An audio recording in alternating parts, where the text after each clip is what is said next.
Марий Эл Республикасының Бәрәңге районында Насретдин укулары дип аталган фәнни мәгърифәти конференция узды.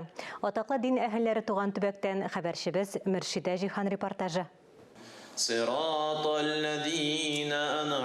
Насретдиновларның эшен дәвам итүче яңа буын дин әһелләре ел сайын очрашып, фәнни эзләнүләре белән уртаклаша.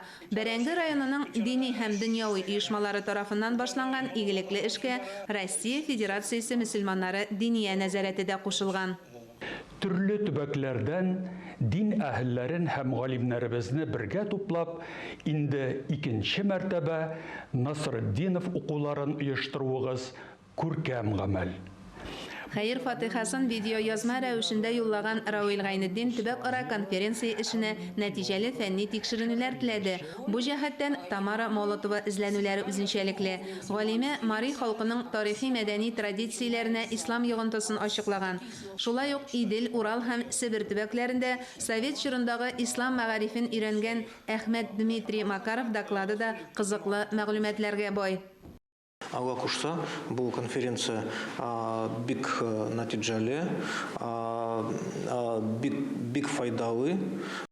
Фидай Мөхәммәд һәм Хәлил Рахман хәзрәт Насретдинов һәм башка күренекле шәхесләре белән горурланып яши Бәрәңге төбәге халкы. Мин уйлыйм инде бу чаралар башыгына бу тагында зуррак булырга тиеш.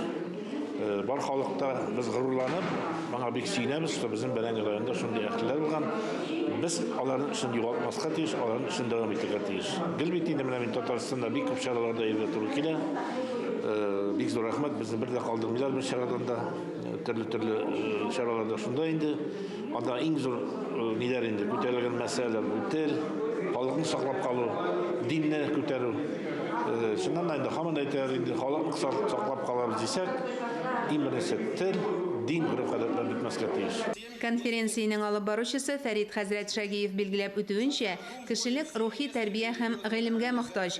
Дин әһелләре вәгазьләү һәм дингә чакыру белән генә шикләнмичә, үз халкының укытучылары һәм остазларына әверелә. Бу исламга аеруча хас. Бисмиллаһир-рахманир-рахим. Мөхтәрәм җәмәгать, мөхтәрәм кунаклар. Насретдиновлар Бәрәңге районы төбәгендә берничә гасыр дәвамында мөселманнарны үзара берләштереп, динебезне ныгытып торган. Конференциядә чыгыш ясаган Рамил Зөлкарнәев тә данлыклы нәсел дәвамчысы. Насретдин хәзрәт ул безнең бабай инде, бабайларның берсе булган.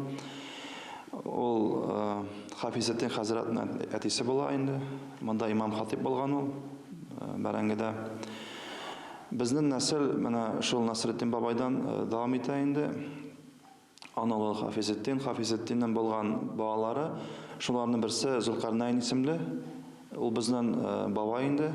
Безнең фамилия шуннан киткән Зулкарнаевлар инде.